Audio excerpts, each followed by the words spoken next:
और आज का जो हमारा टॉपिक है वो है फर्टिलाइजेशन। चलते हैं हम टॉपिक की तरफ। से पहले आपसे रिक्वेस्ट है कि आप मेरे चैनल को सब्सक्राइब, लाइक और शेयर करें। गैमेट्स के बन जाने के बाद फर्टिलाइजेशन होती है। फर्टिलाइजेशन के दो तरीके हैं, बैरूनी या एक्सटर्नल फर्टिलाइजेशन और अंदरूनी या इंटरनल फर्टिलाइजेशन। एक्सटर्नल फर्टिलाइजेशन में एक सेल जिस्म से बाहर फर्टिलाइज होते हैं। इस तरह की फर्टिलाइजेशन अमूमन आबी माहौल में होती है और इसके लिए लाजमी है कि नर और मादा दोनों जानवर तकरीबन एक ही वक्त में अपने गैमेट्स माहौल में खारिज करें। एक्सटर्नल फर्टिलाइजेशन के लिए जानवरों को बहुत ज़्यादा मकदार में गैमेट्स खारिज करना ज़रूरी है। एक्सटर्नल फर्टिलाइजेशन में माहौल अनासर और मसलन काश्तकारियों की वजह से गैमेट्स के ज़ाय हो जाने का भी खतरा होता है। एक्सटर्नल फर्टिलाइजेशन को बहुत से इनवर्टिब्रेट्स में और वर्टिब्रेट्स के पहले दो ग्रुप्स हैं, यानी कि मछलियों और एम्फीबियंस में होती हैं। इंटरनल फर्टिलाइजेशन में एक सेल को मादा जानवर की रिप्रोडक्टिव नाली में ही फर्टिलाइजेशन किया जाता है।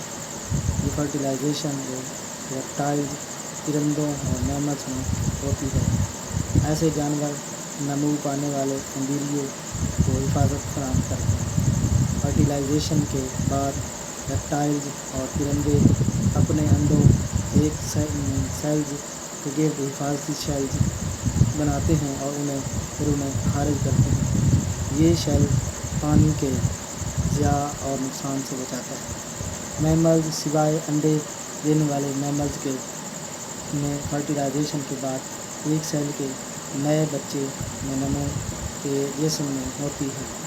इनमें एम्ब्रियो को इजाफी हिफाजत मिलती है और माँ हर वो चीज़ फराहम करती है जिसकी एम्ब्रियो को ज़रूरत होती है। खरगोश में रिप्रोडक्शन। खरगोश छोटे मैमल्स हैं जो दुनिया के कई हिस्सों में पाए जाते हैं। उन्हें साइंसी तहकीक में जज्बाती जानवरों के तौर पर इस्तेमाल किया जाता है।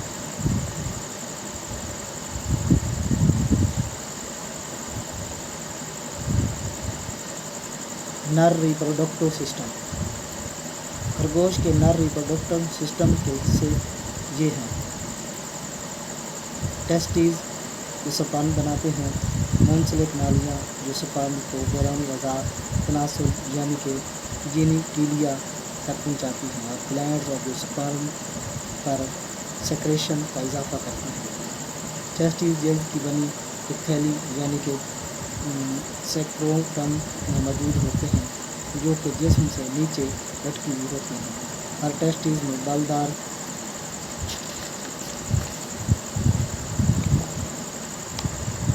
नालियों का एक मजमूआ होता है जिसे सेमी नेफ्रॉन्स ट्यूब्यूल्स कहते हैं। इन नालियों के अंदर स्पर्म बनते हैं।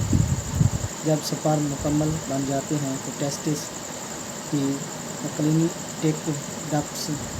क्लेक्टिक डक्ट्स जमा होती हैं और फिर एक नाली एपिडेडमिस में आ जाती हैं। एपिडेडमिस से निकल कर स्पर्म एक स्पर्म डक्ट में आ जाते हैं जिसे वहाँ डिफरेंस कहते हैं। दोनों स्पर्म डक्ट्स यूरिनरी ब्लैडर से थोड़ा नीचे यूथ्रा से मिल जाता है। यूथ्रा स्पर्म और पेशाब दोनों को बाहर निकालता है।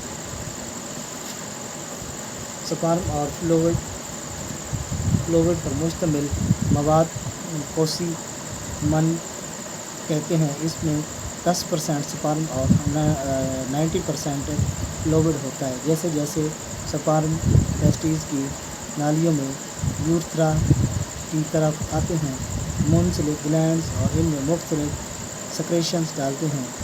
सेमिनल वेरिकल्स स्पर्म को ग़िज़ा फराहम करने वाली सेक्रेशंस बनाते हैं। प्रोस्टेट ग्लैंड्स फ्लूइड की तेज़ाबियत को न्यूट्रल करने वाली सेक्रेशन बनाते हैं। पाउपर्स ग्लैंड्स और नालियों को चकना करने वाली सेक्रेशन बनाते हैं। Reproductive system.